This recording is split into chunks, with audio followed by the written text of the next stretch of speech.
She watched her husband drive away during a flood, leaving her and their newborn baby to die in a cabin with rising water. But what this desperate mother did in those 5 days of hell became a movement that no one saw coming. Quick, what city are you watching from? Comment below. And if stories of incredible human resilience inspire you, smash that subscribe button right now, because this story will change how you see strength, motherhood, and survival forever. The rain had been falling for 3 days straight when Michael Carter packed his truck and announced he was leaving. His wife, Rachel, stood in the doorway of their isolated cabin in rural Tennessee, holding their 3-week-old daughter, Lily, wrapped in a thin blanket. Water was already seeping under the door, pooling around her bare feet, cold and dark like the feelings spreading through her chest. "You can't be serious," Rachel said, her voice barely above a whisper. She was exhausted from sleepless nights with a colicky baby, her body still recovering from a difficult childbirth, her mind foggy from postpartum hormones and isolation. "Michael, the roads are flooding. The news said more rain is coming. We need to leave together, as a family." Michael wouldn't meet her eyes as he threw another bag into the bed of his pickup truck. The vehicle sat on higher ground about 50 yards from the cabin, just beyond the reach of the rising creek water that had transformed their peaceful property into something that looked increasingly like a disaster zone. "I'm going to my brother's place in Nashville," he said flatly, his jaw set in that stubborn way she'd come to recognize over their 2 years of marriage. "The cabin's on high ground. You'll be fine. I can't do this right now, Rachel. I can't handle the baby crying all night, the isolation, the pressure. I need a break." Rachel felt something break inside her chest, a physical sensation like her heart was actually cracking. "A break? Michael, I just gave birth 3 weeks ago. I'm bleeding, I'm exhausted, I can barely walk, and you're leaving us here? During a flood." For a moment, she thought she saw guilt flicker across his face, but it was quickly replaced by something harder, resentment, maybe even anger. "You wanted to live out here," he shot back. "You wanted the peaceful country life, away from the city. You wanted to have a baby even though I said we weren't ready. Well, this is what you wanted. Figure it out." He climbed into his truck, and Rachel stood there in the doorway, water now covering her ankles, holding her crying newborn, watching the man she'd married drive away without looking back. The truck splashed through the flooded access road, disappeared around the bend of trees, and then there was nothing but the sound of rain pounding on the metal roof and Lily's increasingly desperate wails. Rachel looked down at her daughter's red, scrunched face, then out at the water that was steadily creeping closer to the cabin, and realized with stunning clarity that she was completely alone. The cabin sat in a valley about 12 miles from the nearest town, accessible only by a narrow dirt road that wound through dense forest. They'd bought the property 6 months ago with money from Rachel's inheritance after her parents died in a car accident. It had seemed like a dream at the time, a chance to escape the noise and stress of Memphis, to build a quiet life, to raise their baby surrounded by nature. Michael had been enthusiastic initially, talking about starting a woodworking business, being self-sufficient, living simply. But the reality had been different. The isolation had gotten to him quickly. There was no cell phone service, no internet, no neighbors within 3 miles. The closest grocery store was a 40-minute drive. When winter came, the loneliness became oppressive. And when Lily was born premature, underweight, and colicky, crying for hours every night, barely sleeping, Michael had withdrawn completely. Rachel had noticed the change in him over the past 3 weeks. He'd started sleeping in his truck some nights, claiming he needed rest for work. He'd stopped helping with the baby, stopped talking to her about anything meaningful, stopped looking at her with anything resembling love or partnership. She told herself it was just the adjustment period, that all new parents struggled, that he'd come around once Lily got easier. She'd been wrong. Now she stood in a flooding cabin with a 3-week-old baby, no transportation, no way to call for help, and a storm that the radio, before the power went out 2 hours ago, had warned was going to get much worse. The National Weather Service had issued flash flood warnings for the entire region. Some areas were already being evacuated. And Rachel was completely, utterly alone. She waded through the ankle-deep water to close the door, then looked around the cabin with new eyes, not as her home, but as a potential death trap.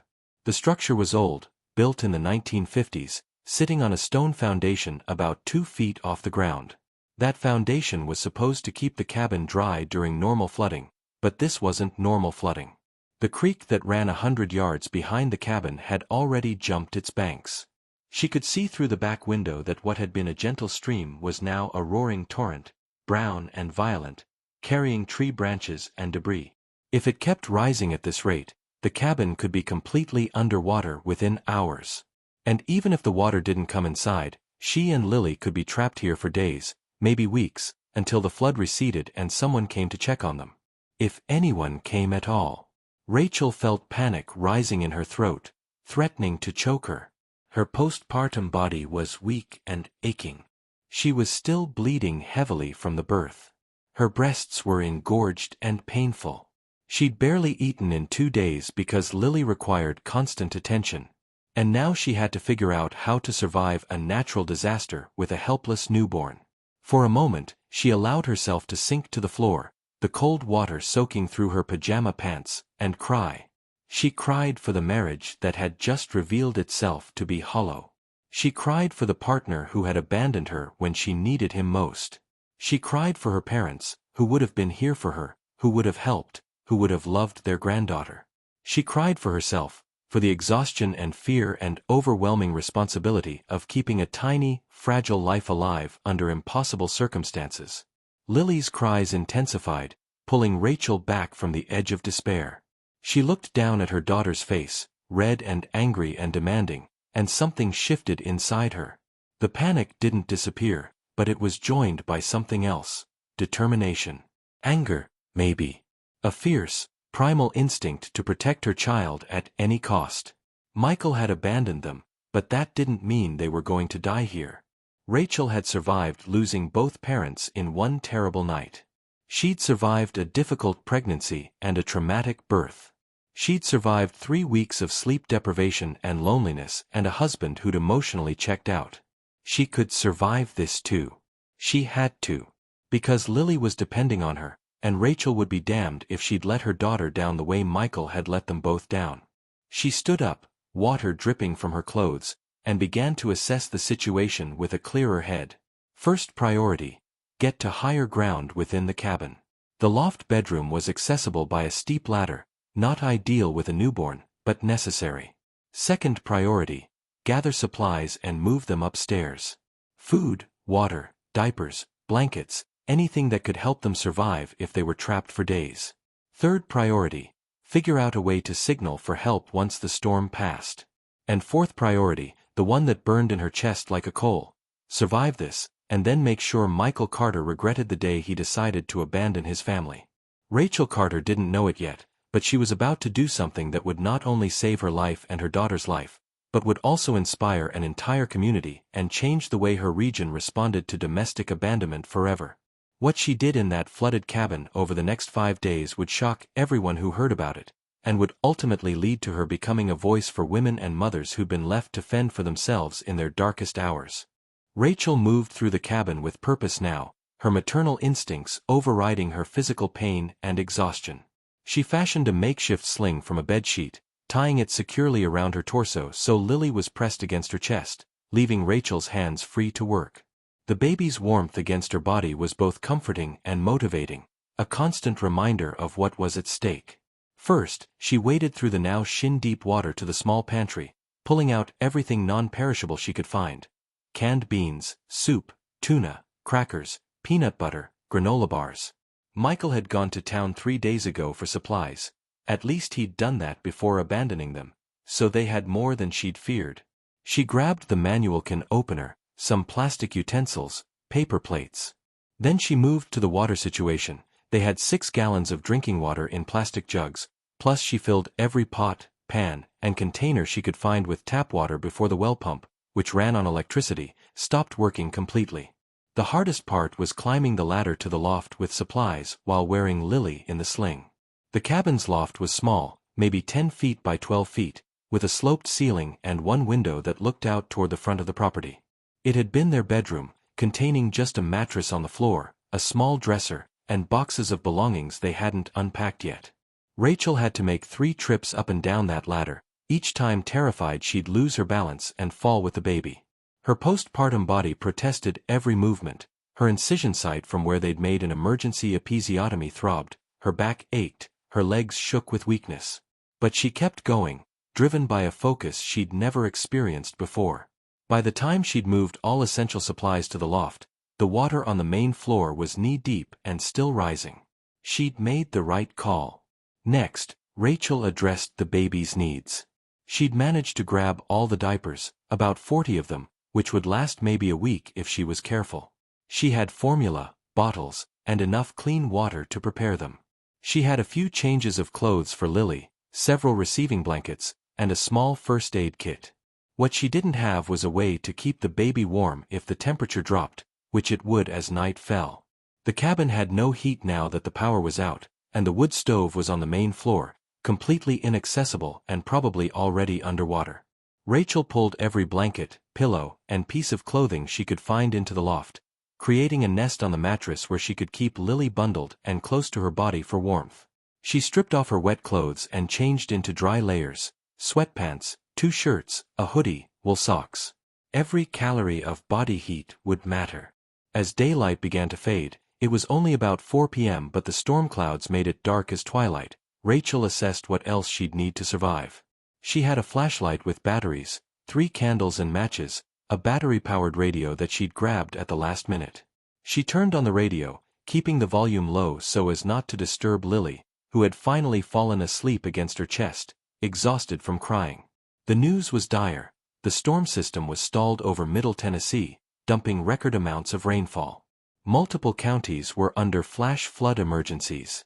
Roads were washed out, bridges had collapsed, entire neighborhoods were being evacuated. The governor had declared a state of emergency and called in the National Guard. Rescue operations were underway, but resources were stretched thin and many rural areas were completely inaccessible. Rachel's heart sank as she realized that even if someone wanted to reach her, they probably couldn't. The dirt road to the cabin would be completely impassable, probably washed out in sections. No one even knew she needed help. Michael certainly wasn't going to call anyone, and they had no phone service out here anyway. She had no family left to worry about her and check in. Their only neighbors were miles away and probably dealing with their own flood issues. She and Lily were on their own, and they might be for days or even weeks. The full weight of her situation settled on Rachel's shoulders, but instead of crushing her, it seemed to forge something stronger inside her. She'd read once that humans were capable of incredible things when survival demanded it, that mothers in particular could access reserves of strength they didn't know they had. She was about to test that theory. As night fell completely and the rain continued its relentless assault on the roof, Rachel fed Lily, changed her diaper, and settled in for what she knew would be a long, frightening night. She positioned herself against the wall with pillows supporting her back, Lily cradled in her arms, surrounded by blankets. She kept the flashlight within easy reach and the radio on low, listening for updates.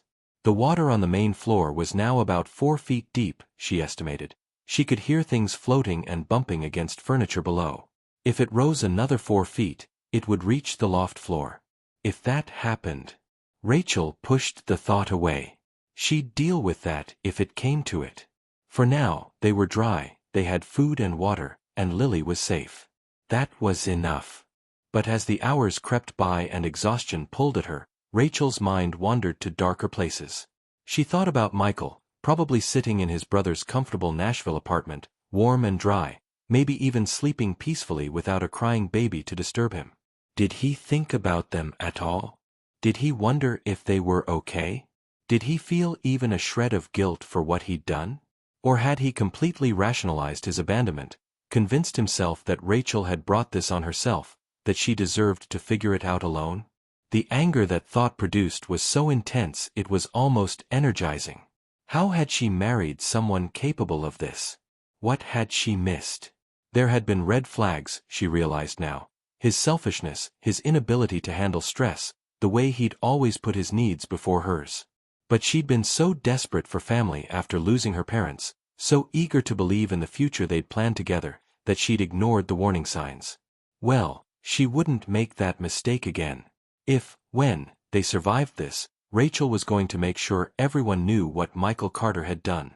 She was going to make sure he faced consequences for abandoning his wife and newborn child during a natural disaster. And she was going to build a life for herself and Lily that never depended on someone as unreliable and cowardly as Michael again. These thoughts, along with the fierce love she felt for the tiny, helpless person in her arms, kept Rachel awake through most of that first terrible night. Lily woke every 2 hours to feed, her cries echoing in the small loft space. Rachel's body ached in ways she didn't know were possible. Her postpartum bleeding seemed heavier, probably from the stress and exertion. She was dizzy from lack of food and dehydration. She needed to drink more water, but she was rationing it, not knowing how long they'd be trapped. Around 3 a.m., something changed. The rain, which had been constant for nearly 4 days, began to ease. Not stop, it was still falling, but the violent intensity lessened to a steady downpour, then to moderate rain. Rachel allowed herself a small spark of hope. If the rain was stopping, the water would stop rising. They might actually be okay. She must have dozed off around dawn, because she woke to watery sunlight streaming through the loft window and Lily fussing against her chest. Rachel's body was stiff and sore, her mouth dry as cotton. She carefully extricated herself from the blanket nest and crawled to the loft edge, peering down at the main floor. The water level appeared to have stopped rising. It was still deep, covering everything on the main floor, but it wasn't getting higher. She could see the waterline on the wall, maybe 4.5 feet up. The loft floor was about 6 feet above the original cabin floor, which meant they had 1.5 feet of clearance. They were safe. For now. Rachel fed Lily, changed her diaper, noting with concern that she only had about 35 diapers left, and then forced herself to eat a granola bar and drink some water. She needed to keep her strength up, especially if she was going to continue breastfeeding, which she was determined to do since it meant less formula consumption, and she didn't know how long their supplies would need to last. She turned on the radio again, listening for news. The reports were grim: catastrophic flooding across the region, at least 12 people confirmed dead, hundreds missing, thousands displaced from their homes. Rescue operations were ongoing but hampered by continued rain and impassable roads. The governor was asking people to stay in place if they were safe, not to attempt travel, and to be patient as emergency services worked to reach everyone who needed help. Rachel realized with a sinking feeling that everyone who needed help probably didn't include her. No one knew she needed help. As far as anyone in the outside world knew, she and Michael and Lily were fine in their cabin, together as a family, waiting out the storm. Unless she could somehow signal for help. She crawled back to the window and looked out. The view from the loft window showed the front of the property, including the area where Michael's truck had been parked and the dirt road that led to the highway. What she saw made her breath catch. The road was gone. Not just flooded, gone. Washed away. In its place was a churning river of brown water, at least 100 feet wide, flowing violently toward the main creek. Even when the water receded, that road would be impassable. No one was driving in or out of here anytime soon. But she could also see, in the distance, the outline of the main highway on higher ground. She couldn't tell if it was open or damaged, but she could see it. And if she could see it, maybe someone on that highway could see her. Rachel's mind began to work on a problem: how to make herself visible, how to signal that she needed help. She had no phone, no flares, no way to create smoke since she couldn't access the wood stove. But she had other things. She had bright fabrics. She had creativity.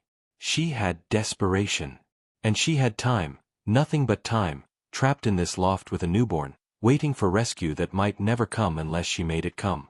What Rachel did next would be the first of several ingenious solutions she'd devise over the coming days, innovations born of necessity that would later be praised by emergency management professionals. But in that moment, she was just a scared, exhausted, abandoned mother trying to save herself and her baby. She didn't know she was about to become a symbol of resilience and maternal strength that would inspire thousands of women. She just knew she had to survive. Rachel spent the second day creating what she would later call her desperation flag. She took the brightest items she had, a red blanket, a white sheet, and a blue towel, and tore them into strips. Using a broom handle she'd hauled up to the loft and some duct tape from Michael's toolbox, thank God she'd thought to grab it, she constructed a makeshift flagpole. She arranged the colored strips to create maximum contrast and movement, something that would catch the eye of anyone passing on that distant highway. Then came the hard part, getting it out the window and securing it so it wouldn't blow away. The loft window was small and didn't open very wide, but Rachel managed to squeeze the pole through and wedge it into the window frame, angling it upward so the flag would be visible from a distance. She used more duct tape and some rope to secure it, wrapping it around furniture inside the loft to anchor it against the wind. When she finished, she was sweating despite the cold, her body trembling from exertion. But when she looked out at her creation, the bright strips of fabric whipping in the wind, visible even from inside, she felt a surge of satisfaction. It might work. Someone might see it. Throughout that second day, Rachel fell into a routine that would sustain her through the ordeal. She divided her time into blocks, feeding and caring for Lily, monitoring the water level below, listening to radio updates, eating and drinking, forcing herself to consume calories even when she didn't feel hungry, and watching the highway through the window for any sign of movement. She also did something that surprised her. She began talking to Lily, really talking to her, not just cooing or singing lullabies. She told her daughter about her grandparents, Rachel's parents, who had died before Lily was born. She described them in detail, her mother's laugh, her father's terrible jokes, how they'd been so excited about becoming grandparents, how they'd already started buying tiny baby clothes and toys. "Your grandma would have loved you so much," Rachel whispered, tears streaming down her face as she held Lily close. "She would have been here with us. She would have helped me figure out how to make you stop crying, how to get you to sleep. She would have made sure we were never alone like this." She talked about her own childhood, about growing up in Memphis, about learning to play piano, about her first heartbreak and her college years. She talked about meeting Michael, about the early days when she'd thought he was everything she wanted. Charming, handsome, full of plans for their future together. "I thought I knew him," she told Lily. "I thought we were a team. But I was wrong, baby girl. And that's okay. We're going to be okay without him. We're going to be better than okay." These one-sided conversations served a purpose beyond just filling the silence. They kept Rachel's mind active and focused on something other than fear. They helped her process the emotional trauma of Michael's abandonment. And they created a bond between mother and daughter that would prove unbreakable. Lily, of course, couldn't understand the words, but she responded to the sound of her mother's voice, seeming to calm when Rachel talked to her. By the end of the second day, the water level had dropped slightly, maybe 6 inches, which Rachel took as a good sign. The rain had stopped completely, and while the sky was still overcast, there were breaks in the clouds. She could hear the roar of rushing water outside, but it seemed less violent than before. Maybe the worst was over. Maybe rescue would come soon. But the third day brought new challenges. Lily developed what appeared to be diaper rash, her tiny bottom red and irritated.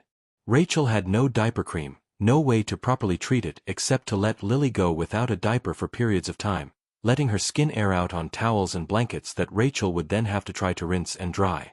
This meant using more of their precious water supply and dealing with constant laundry that would never fully dry in the damp, cold loft. Rachel's own physical condition was also worsening. Her postpartum bleeding had increased rather than decreased, and she was going through the pads she'd packed much faster than expected.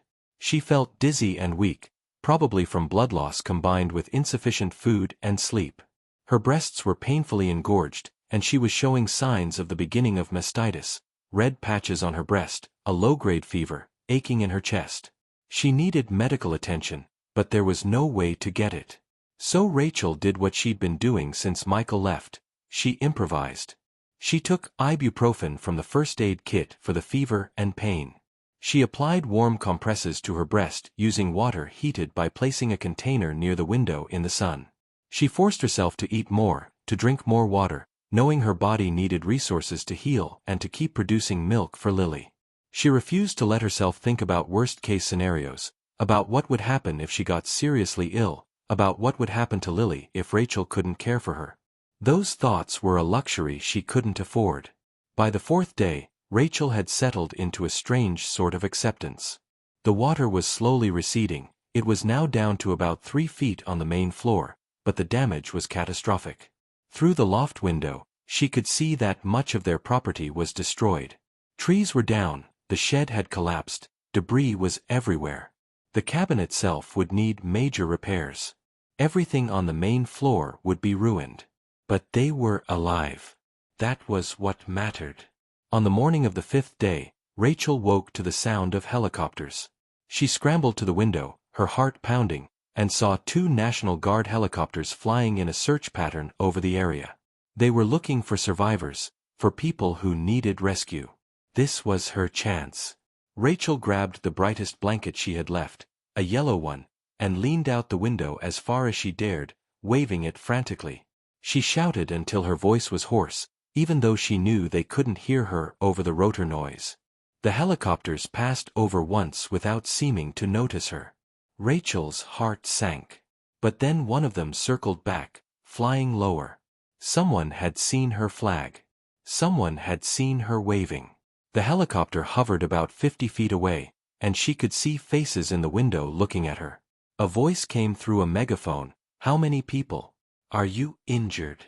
Rachel held up 2 fingers, herself and Lily, and shook her head no to the injury question. It was a lie, she was injured, but not so badly that she needed immediate medical evacuation. There were probably people in much worse condition who needed that helicopter more. The voice came again. "Road is washed out. Can't land. Boat rescue coming. Stay inside. Help is coming." The helicopter circled once more, then flew on, continuing its search pattern. Rachel sank back into the loft, cradling Lily, and for the first time since Michael had driven away, she let herself cry tears of relief instead of fear or anger. Help was coming. They were going to be okay. She'd kept them alive for 5 days in impossible conditions, and now rescue was finally coming. 3 hours later, Rachel heard the sound of an outboard motor. She looked out to see an inflatable rescue boat navigating through the floodwaters toward the cabin. It held 3 people, 2 National Guard members and what looked like a local volunteer. They pulled up to the cabin, and one of them called up, "Ma'am, we're here to evacuate you. Is it just you and the baby?" "Yes," Rachel called back, her voice breaking. "Just us. My husband left before the flooding got bad. He took the truck. We've been trapped here for 5 days." She saw the look that passed between the rescuers, a mix of disbelief and anger. The woman among them, a guard member who introduced herself as Sergeant Maria Gonzalez, climbed through a window into the cabin and then up the ladder to the loft. When she reached the top and saw Rachel, pale, weak, holding a tiny newborn, her professional demeanor cracked for a moment. "Oh honey," she said softly. "Let's get you and this baby out of here." With Sergeant Gonzalez's help, Rachel packed what she could in a backpack, important documents, some clothes, formula and diapers, and then faced the challenge of getting down from the loft and into the boat while keeping Lily safe. The sergeant went first, then Rachel carefully climbed down the ladder with Lily strapped to her chest in the makeshift sling. Her legs shook with weakness and fear, but she made it. The rescuers wrapped both of them in emergency blankets and helped them into the boat. As they motored away from the cabin, Rachel turned to look back at what had been her prison and her salvation for 5 days. The flag she'd made still fluttered from the loft window, a testament to her refusal to give up. "That flag saved your lives," one of the rescuers told her. "We'd flown over this area twice and missed you. Someone spotted that flag on the 3rd pass. Smart thinking." Rachel just nodded, too exhausted and emotional to explain that it hadn't felt smart at the time, it had felt desperate. But desperate measures had saved them, and that was all that mattered. The boat took them to a makeshift evacuation center that had been set up at a high school about 8 miles away. The building was chaos, hundreds of displaced people crowded into the gymnasium, cots everywhere, volunteers rushing around with supplies and food, medical personnel trying to triage the most urgent cases. But when Rachel walked in carrying Lily, still wrapped in the emergency blanket, people stopped and stared. A woman who appeared to be coordinating the medical response hurried over, took one look at Rachel's pale face and the tiny newborn, and immediately called for help. Within minutes, Rachel and Lily were in a makeshift medical area that had been set up in the school nurse's office. A nurse practitioner named Tom examined them both, his face growing more concerned as he assessed Rachel's condition. "You're severely dehydrated, you've lost too much blood, and you're showing signs of infection," he told her bluntly. "We need to get you to a hospital. The baby appears to be okay, amazing, given the circumstances, but you need immediate medical care." "I just need some fluids and antibiotics," Rachel protested weakly. "There are people worse off than me." Tom shook his head. "You survived 5 days trapped in a flood with a 3-week-old baby. You're a hero, and you're also a patient who needs care. You're going to the hospital, and that's not up for debate." While they waited for an ambulance to transport her to the regional hospital in Cookville, about 45 minutes away, a volunteer brought Rachel hot soup and bread. The first real meal she'd had in days. As she ate, Sergeant Gonzalez from the rescue boat came to check on her. The sergeant sat down with a notebook and a gentle but serious expression. "Rachel, I need to ask you some questions about what happened. You said your husband left before the flooding got bad. Can you tell me exactly what happened?" So Rachel told the story. All of it. How Michael had packed his truck on the 3rd day of rain, how he'd announced he was leaving and needed a break, how she'd begged him to stay or take them with him, how he'd blamed her for their situation and driven away, leaving her and their 3-week-old daughter alone in an isolated cabin with no phone service as flood warnings were being issued. As she spoke, Sergeant Gonzalez's expression grew darker. When Rachel finished, the sergeant was quiet for a moment, then said something that surprised Rachel. "What he did wasn't just morally reprehensible. It's potentially criminal. Abandoning a spouse and infant child during a declared emergency could constitute reckless endangerment, possibly criminal neglect. Would you be willing to give an official statement?" Rachel hadn't thought about it in those terms. She'd been so focused on survival that she hadn't considered whether Michael's actions were actually illegal. But now, in the safety of the evacuation center, the full weight of what he'd done hit her. He'd left them to die. Maybe he hadn't thought of it that way, had convinced himself they'd be fine, but the result was the same. He'd prioritized his own comfort over their lives. "Yes," Rachel said firmly. "I'll give a statement. I want it on record what he did." Over the next few hours, as Rachel waited for the ambulance and underwent preliminary treatment, 4 fluids, antibiotics, warm blankets, word began to spread through the evacuation center about her story. The woman who'd survived 5 days in a flooded cabin with a newborn. The mother whose husband had abandoned them. The ingenious flag she'd created to signal for help. People kept coming by to check on her, to offer supplies, to express outrage at Michael's actions. A local news reporter who was covering the flood aftermath asked if she could do an interview. Rachel initially wanted to refuse. She looked terrible, felt terrible, and just wanted to sleep, but something made her say yes. Maybe it was the anger still burning inside her. Maybe it was the feeling that other people should know what Michael had done. Maybe it was the hope that by sharing her story, she could prevent another woman from ending up in the same situation. So with Lily sleeping peacefully in her arms and an 4-line in her hand, Rachel told her story on camera. She kept her voice steady and her facts clear, but she didn't hide her emotions, the fear, the anger, the betrayal. She described the 5 days in detail, the challenges she'd faced, the creative solutions she'd had to devise. She showed the makeshift sling she'd created, explained about the flag. And she said, clearly and without hesitation, "My husband made a choice to leave us when we needed him most. He chose his own comfort over our safety. And I want every woman watching this to know, if someone treats you like that, you owe them nothing. Not loyalty, not forgiveness, not silence. What Michael did was wrong, and I'm not going to pretend otherwise." The interview was recorded on a volunteer's phone and uploaded to social media that evening.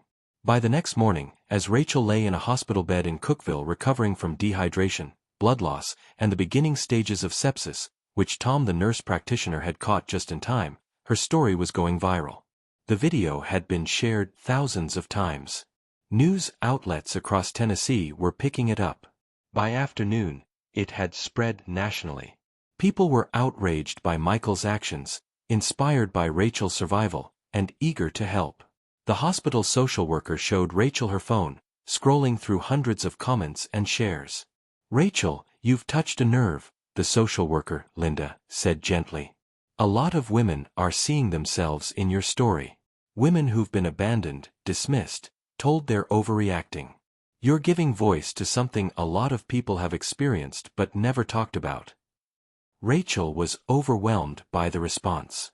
She just wanted to survive and make sure people knew what Michael had done. She hadn't expected to become a spokesperson for anything. But as the days passed and she recovered in the hospital, Lily in a bassinet beside her bed, both of them being monitored and treated, Rachel began to understand the power of her story. This wasn't just about her and Michael.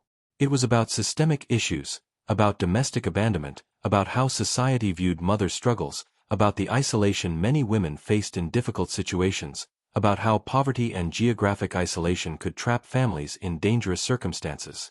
The hospital where Rachel was staying was flooded with offers of help. People wanted to donate money, supplies, clothing, furniture to replace everything she'd lost in the flood. A local church offered to house her and Lily until she could figure out permanent housing. A lawyer contacted her offering free representation if she wanted to pursue legal action against Michael. And Michael himself? He'd apparently seen the news coverage. According to his brother, who called the hospital to apologize and explain, horrified by what Michael had done, Michael had initially tried to defend his actions, claiming he'd thought Rachel would be fine, that he'd planned to come back once the storm passed, that the media was making him out to be worse than he was. But as the story spread and public outrage grew, he'd retreated from social media and public view. He was facing potential criminal charges. The district attorney had opened an investigation into whether his actions constituted criminal neglect or reckless endangerment.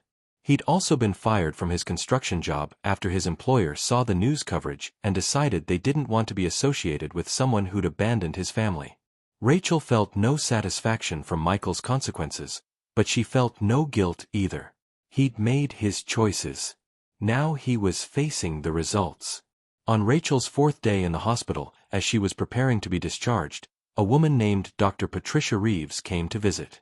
Dr. Reeves was a professor of social work at Tennessee State University and had been working for years on issues related to domestic violence, family abandonment, and maternal support.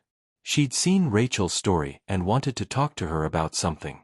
"Rachel, your story is resonating with people because it highlights a form of abuse that doesn't get talked about enough: abandonment," Dr. Reeves explained. "Particularly abandonment during vulnerable periods like postpartum. You're not alone in experiencing this, but you are remarkable in how you survived and how you're speaking out about it. I'd like to ask if you'd be willing to work with me and my organization. We're trying to create better support systems for mothers in isolated situations, better legal protections against abandonment, and better awareness of these issues. Your voice could make a real difference." Rachel listened, holding Lily close, thinking about everything that had happened. A week ago, she'd been a terrified woman trapped in a flooding cabin with a newborn, abandoned by the person who was supposed to protect and support her. Now she was being asked to turn her worst experience into something that could help others. It was overwhelming. It was terrifying. But it also felt right. "I'll do it," Rachel said. "But I have conditions. I'm not going to be anyone's poster child or symbol. I'm going to tell the truth, even when it's uncomfortable. And my priority has to be Lily, taking care of her, building a stable life for us. Everything else comes second." Dr. Reeves smiled. "That's exactly the attitude we need. Welcome aboard, Rachel. I think you're going to change a lot of lives, including your own." Rachel was discharged from the hospital 5 days after her rescue, physically recovered but emotionally exhausted. The church that had offered to help, Ridgemont Community Church in Cookeville, had prepared a small apartment for her and Lily in their missions housing. It was simple but clean: a bedroom, bathroom, small kitchen, and living area, furnished with donations from congregation members. When Rachel walked in carrying Lily, she burst into tears. After the trauma of the cabin and the sterility of the hospital, having a real home, even temporarily, felt like a miracle. The congregation had thought of everything: diapers stacked in the closet, formula in the cabinet, a crib assembled in the bedroom, clothes in various sizes for both Rachel and Lily, even a rocking chair by the window. A note on the kitchen table read, "Welcome home. You're not alone anymore. You're Ridgemont family." Over the next several weeks, as spring turned to summer and the region slowly recovered from the historic flooding, Rachel began to rebuild her life piece by piece. The lawyer who'd offered to help her, a sharp woman named Jennifer Morrison who specialized in family law, took on her case pro bono. Together, they filed for divorce from Michael on grounds of abandonment and for full custody of Lily with no visitation rights. They also supported the district attorney's criminal investigation. Jennifer explained that while criminal cases could be difficult to prove, the fact that Michael had left during a declared emergency with documented flood warnings made the case stronger. The physical evidence, Rachel's interview, the rescue records, the National Weather Service warnings, all supported the claim that Michael had knowingly endangered their lives. Michael, through his own lawyer, tried to argue that he'd thought they'd be safe, that he'd planned to return, that Rachel was exaggerating the danger. But the evidence was against him, and public opinion had turned so strongly against him that even his own family was distancing themselves. Rachel also began working with Dr. Patricia Reeves and her organization, Mothers United for Support and Empowerment, MUSE. Initially, Rachel just shared her story at small gatherings, support groups for single mothers, community education events, college classes on social work and family services. But as word spread about her powerful testimony, the invitations grew. She spoke at a state legislative hearing about proposed laws regarding domestic abandonment. She was interviewed for a documentary about maternal isolation and postpartum challenges. She started a blog documenting her recovery journey and offering practical advice to other mothers in difficult situations. The blog quickly gained thousands of followers, many of them women who shared their own stories of abandonment, isolation, and survival in the comments. Rachel realized that her experience, while extreme, was actually part of a much larger pattern. The financial support from the community was overwhelming. A GoFundMe campaign that someone had started without Rachel's knowledge raised over $150,000 to help her rebuild her life. Local businesses donated everything from diapers to furniture. A real estate agent in Cookeville offered to help her find affordable permanent housing. A hospital in Nashville offered her a job in their administrative department, remote work that would allow her to care for Lily while earning an income. For the first time since her parents died, Rachel had a support network, resources, and options. But more importantly, she had purpose. Every time she told her story, she saw recognition in other women's faces. Every time she offered advice or support, she received messages from women thanking her for making them feel less alone. The trauma of what Michael had done, and the 5 days in the flooded cabin, was being transformed into something meaningful. Lily, meanwhile, was thriving.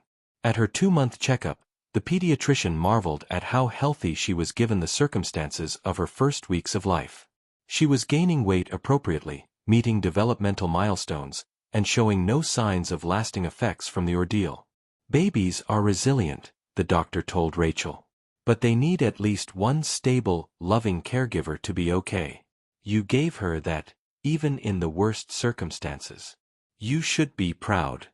Rachel was proud, but she was also still healing, not just physically, but emotionally and psychologically. She had nightmares about rising water, about being trapped, about watching Michael drive away. She had moments of crushing anxiety when rain started to fall. She had days when the weight of single motherhood felt unbearable. Dr. Reeves connected her with a therapist who specialized in trauma, and Rachel began the work of processing everything that had happened. In therapy, Rachel confronted difficult truths about her marriage to Michael. She'd seen red flags, his selfishness, his inability to handle stress, his tendency to blame her for problems, but she'd minimized them because she'd been desperate for family after losing her parents. She'd married someone who ultimately couldn't be depended on because she'd been so focused on not being alone that she'd ignored whether he was actually a good partner. "You're not responsible for his choices," her therapist, Dr. Kumar, reminded her repeatedly. "You didn't make him abandon you. His character flaws and his decisions are his responsibility. Your responsibility is to heal and to build a better future." And that's exactly what Rachel was determined to do. 6 months after the flood, Rachel stood before a packed auditorium at Tennessee State University, invited to give a keynote speech at a conference on family services and maternal health. Lily, now 7 months old, was being watched backstage by volunteers from Ridgemont Church.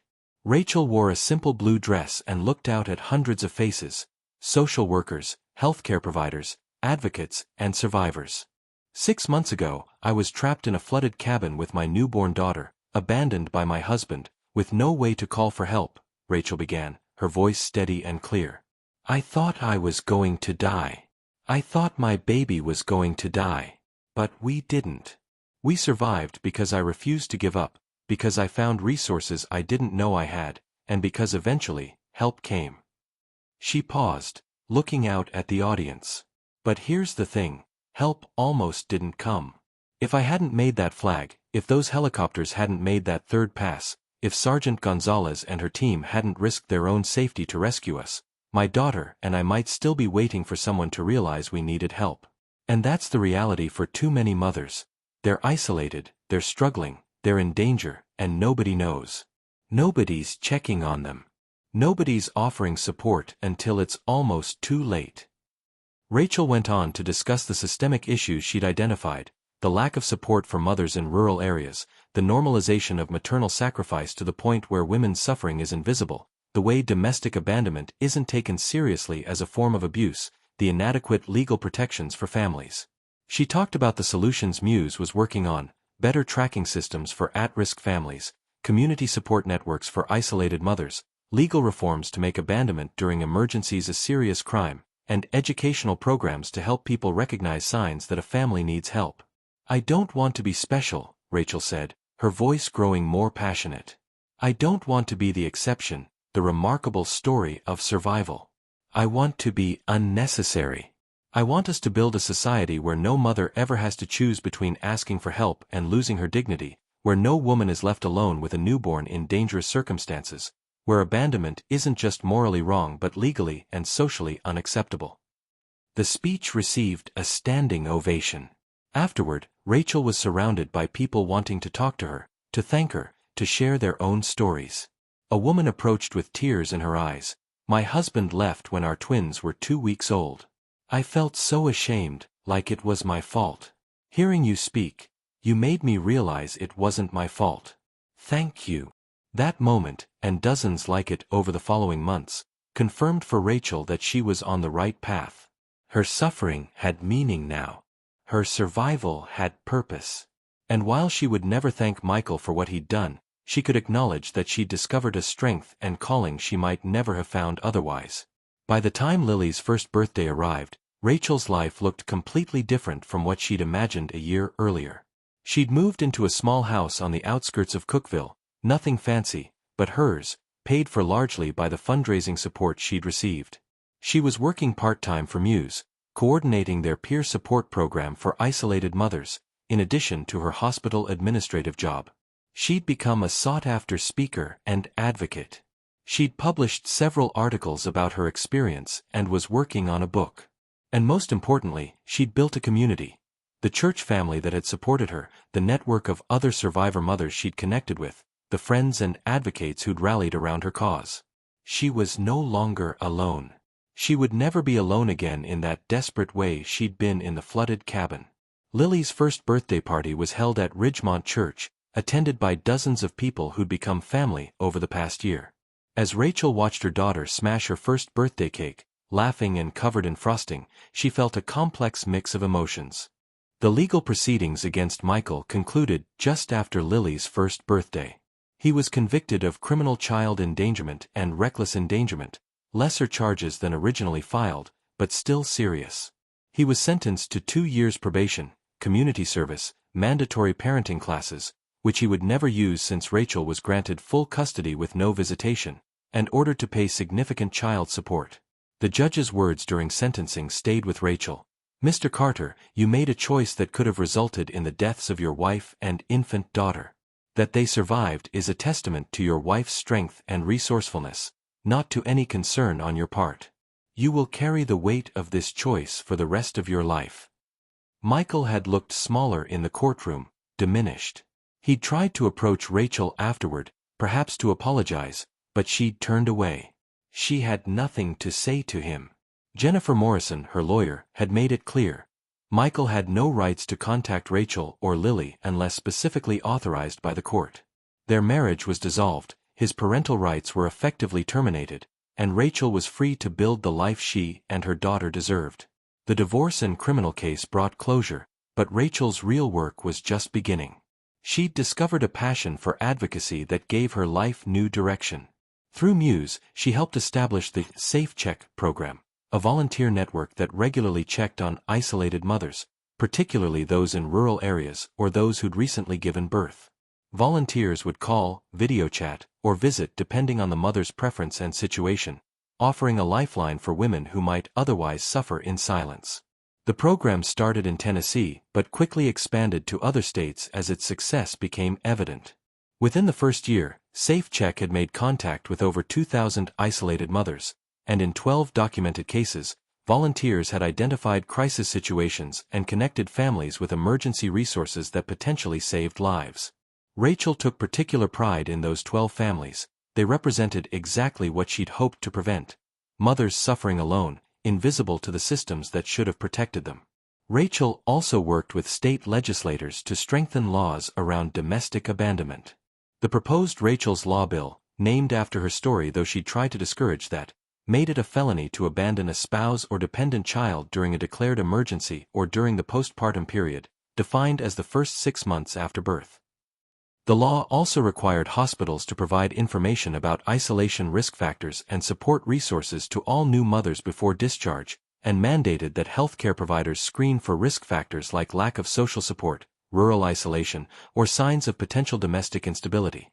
The bill faced opposition from some quarters. Critics argued it was government overreach, that it criminalized what should be private family matters. But Rachel testified powerfully at legislative hearings, sharing not just her own story but the stories of dozens of other women who'd experienced similar abandonment.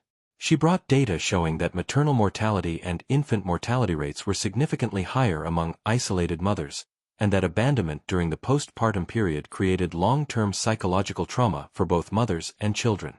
"This isn't about punishing people for relationship breakups," Rachel told the legislative committee. "This is about recognizing that abandoning a vulnerable person during a crisis is abuse, and that we as a society have a responsibility to protect the most vulnerable among us. If someone chose to abandon an elderly parent during a hurricane, we'd prosecute them. Why should abandoning a postpartum mother and newborn be treated any differently?" Her testimony was compelling, and the bill passed with bipartisan support. It was signed into law on a rainy April afternoon, almost exactly 2 years after Rachel's rescue from the flooded cabin. Rachel attended the signing ceremony with Lily, who was now an active toddler. As the governor handed Rachel the pen he'd used to sign the bill, he said, "Your courage in speaking out has changed the lives of countless families who will never even know your name. That's true heroism." Rachel accepted the pen with tears in her eyes, but what she said to the reporters afterward was characteristically humble. "This law doesn't exist because of me. It exists because of every mother who's suffered in silence, every woman who's been abandoned and blamed for it, every advocate who's been fighting for years to make these issues visible. I'm just one voice in a chorus. But I'm grateful to be part of the song." Perhaps most impactfully, Rachel started hosting a monthly online support group for mothers who'd experienced abandonment or extreme isolation. The group grew from a handful of participants to hundreds, then thousands. Women from across the country, and eventually internationally, would log on to share their stories, offer support, and learn from each other's experiences. Rachel facilitated these sessions from her living room, Lily often playing nearby, showing the reality that recovery wasn't perfect or linear but was possible.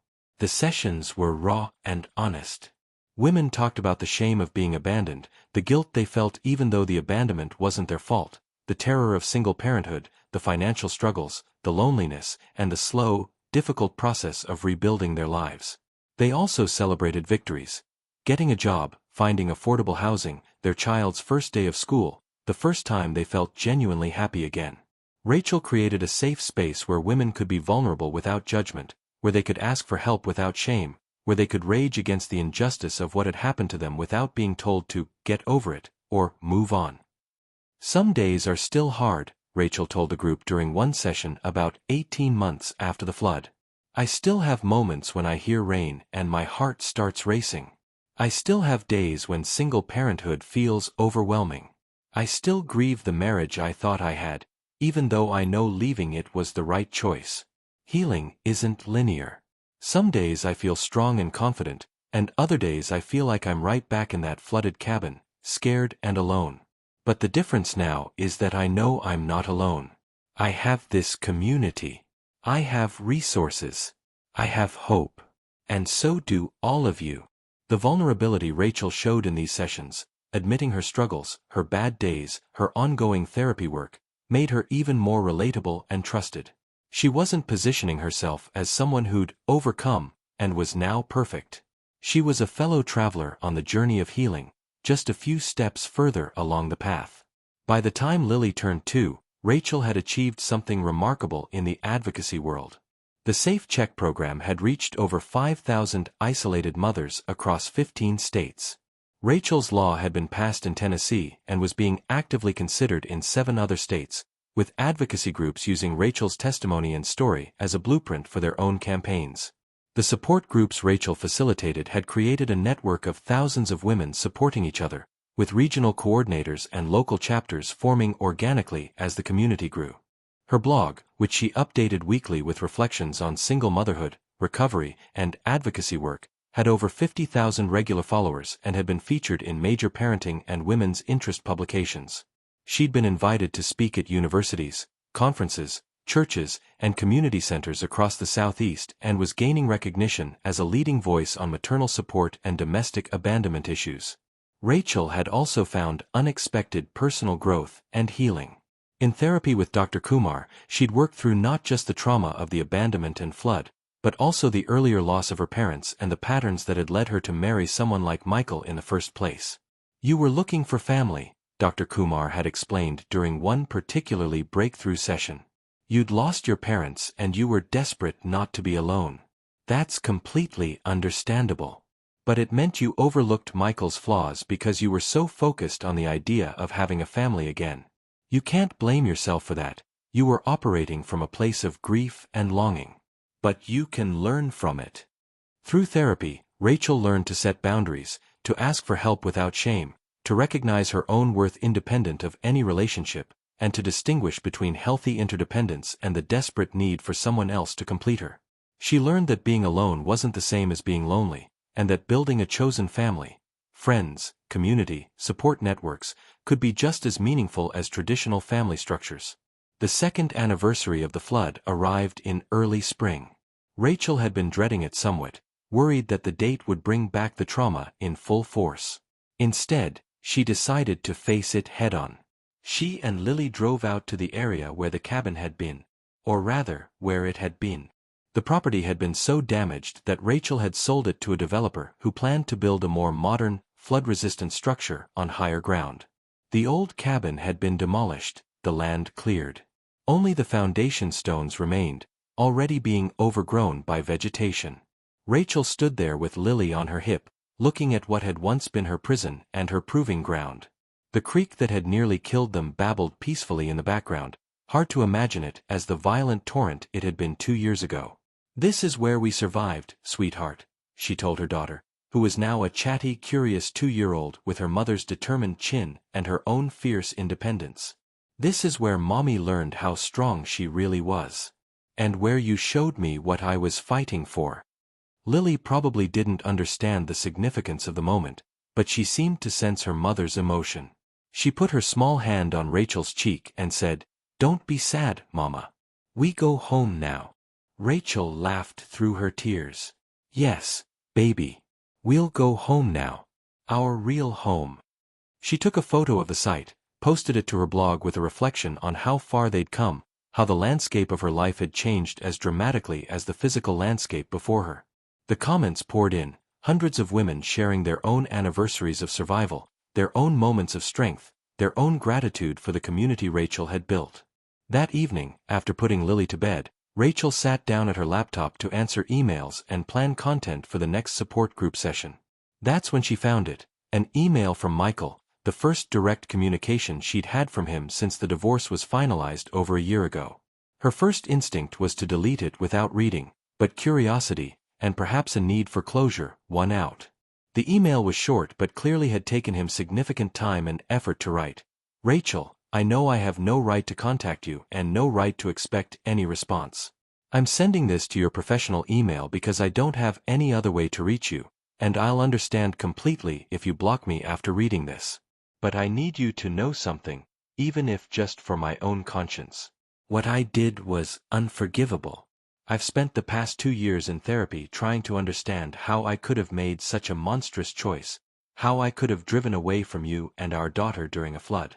My therapist says I was experiencing severe depression and anxiety related to new fatherhood, that I was having something like a breakdown. None of that excuses what I did. Nothing excuses it. You and Lily deserved so much better, deserved a partner and father who would protect you, not abandon you to die. The email continued, I want you to know that I think about what I did every single day. I see your advocacy work online. I know about the Safe Check program and Rachel's Law and the support groups. I've read every article about you, watched every interview. Not because I'm stalking you, I promise I'm not, and I would never try to contact you or Lily in person, but because I need to see what you've built from the disaster I created. It's the only thing that makes the guilt bearable, knowing that somehow, my worst act led to you discovering your strength and helping so many others. You're an extraordinary person and mother. I threw away everything that mattered because I was weak and selfish and broken. I will live with that failure forever. I don't expect forgiveness. I'm not asking for it. I just wanted you to know that I'm sorry, that I recognize the magnitude of what I did, and that I'm grateful, even though I have no right to be, that you and Lily survived despite me. I've signed away my parental rights permanently, beyond what the court ordered. I'll continue to pay support, but I won't ever try to be part of Lily's life. She deserves better than me. I hope she grows up knowing how lucky she is to have you as her mother. Michael. Rachel read the email 3 times, her emotions complex and shifting. There was a part of her, a small part, that felt vindicated by his clear acknowledgement of his failures. There was another part that felt angry all over again, that wanted to respond with all the pain and fear he'd caused. But mostly, she felt nothing. Or perhaps more accurately, she felt detached. Michael's apology, however sincere it might be, didn't change anything. It didn't undo the abandonment or the trauma. It didn't erase the 5 days of terror in the flooded cabin or the months of recovery afterward. It didn't compensate for being a single mother or for all the work she'd had to do to rebuild her life from nothing. His apology was about his guilt, his need for absolution, his therapeutic process. It had nothing to do with her or Lily anymore. They'd moved on. They'd built a life without him. His regret, while perhaps genuine, was irrelevant to their future. Block 7. 3 years after the flood, Rachel stood at a podium in Washington, D.C., at the National Conference on Maternal Health and Family Services. The auditorium was packed with social workers, healthcare providers, and advocates. Rachel wore a navy blue suit, looking confident, a far cry from the traumatized woman rescued 3 years earlier. She was now 28, the single mother of a thriving 3-year-old, and director of peer support programs for Muse. When I was trapped in that cabin with my newborn daughter, abandoned and alone, I never imagined I'd be standing here today, Rachel began. I never imagined that my worst experience would become my greatest purpose. But that's exactly what happened. She presented data showing that the Safe Check program had reached over 5,000 isolated mothers across 15 states. When mothers received regular contact, even just weekly phone calls, their outcomes improved dramatically. Rates of postpartum depression decreased by 60%, reports of domestic conflict by 40%. She shared success stories of women whose lives had been saved by a volunteer noticing warning signs. Rachel discussed legislative victories. Rachel's Law had passed in 3 states with campaigns in 5 others. Hospitals were now required to screen for isolation and provide resources, resulting in a 200% increase in referrals to support services. But legislation is only one piece, Rachel continued. We need cultural change. We need to stop romanticizing maternal sacrifice to the point where mother's suffering becomes invisible. We need to recognize that asking for help is strength, not weakness. The speech received a standing ovation. Afterward, a young woman named Ashley approached nervously, holding a 3-month-old baby. My boyfriend left us 6 weeks ago. I'm staying with my mom, but I'm alone all day with the baby, and I'm so tired and scared. Your story gave me hope. Rachel's expression softened. She'd had hundreds of these conversations. Ashley, you're not alone anymore. She immediately connected Ashley with the local Safe Check coordinator and a network of pro bono family lawyers. It's going to be okay. I know it doesn't feel like it right now, but you're going to get through this. Ashley broke down crying, and Rachel held her. This moment, helping one woman at a time, was why Rachel did this work. That evening, Rachel video called Lily, who was staying with friends. Her daughter's animated face filled the screen, talking about baking cookies. At 3.5, Lily was bright, confident, and showed no signs of trauma. She knew it was just her and mommy, that daddy wasn't in the picture, and that mommy helped other mommies. That was enough for now. I miss you, mama. When you come home. Tomorrow afternoon, sweetheart. And then we'll have the whole weekend together.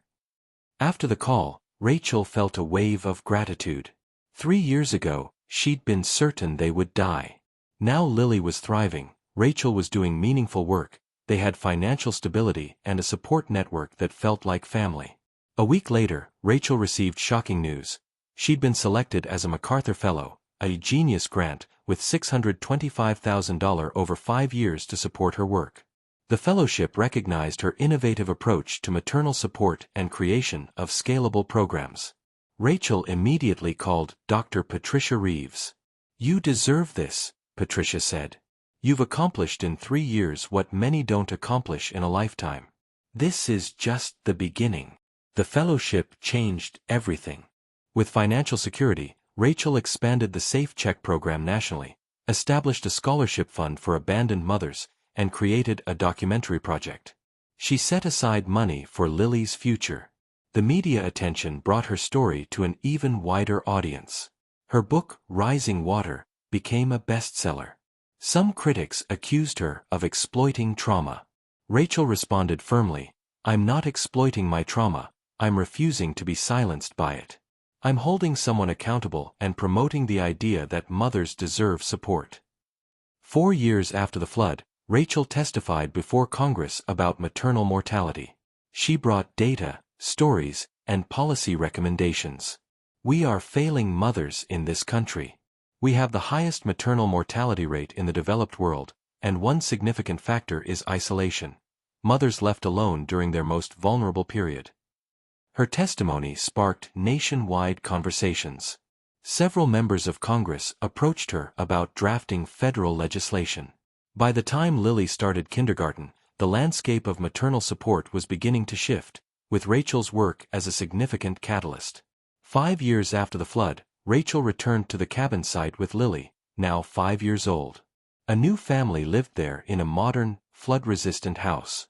Rachel had asked permission to visit and plant something as a memorial.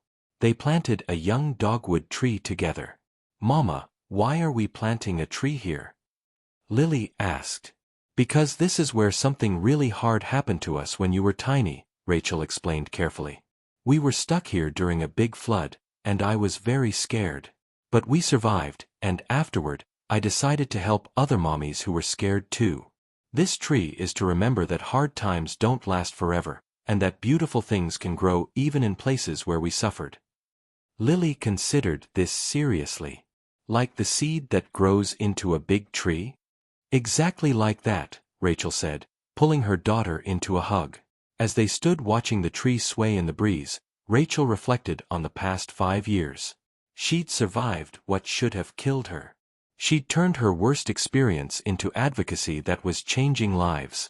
She'd raised a healthy daughter as a single mother. She'd built a career she believed in and a community she valued. She'd found purpose in her pain. The flood had tried to drown her. Michael had tried to abandon her to fate. But Rachel Carter had refused to surrender. She'd fought her way out of that cabin, then turned around and threw ropes to every other woman still trapped in her own version of that flooded room. She'd shown that motherhood didn't mean martyrdom, that asking for help wasn't weakness, that women's suffering didn't have to be silent.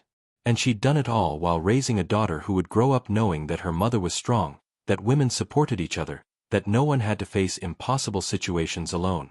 As they drove away, Lily chattering about the tree, Rachel felt at peace. The anniversary no longer brought only pain, it brought pride. Pride in what she'd survived, but more importantly, pride in what she'd built from that survival. The work would continue. There were still thousands of isolated mothers who needed help, still legislative battles to fight, still cultural changes to push for. But Rachel was ready. She'd faced down floodwaters and abandonment and come out stronger. Whatever challenges lay ahead, she could handle them.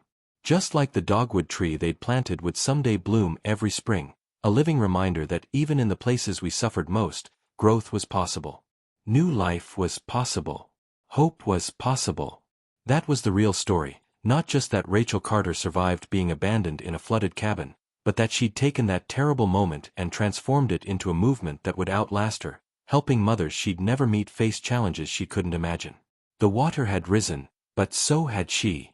And she'd brought thousands of others with her, all of them rising together, refusing to drown, choosing instead to survive and thrive and lift each other up. That was her legacy. And it was just beginning.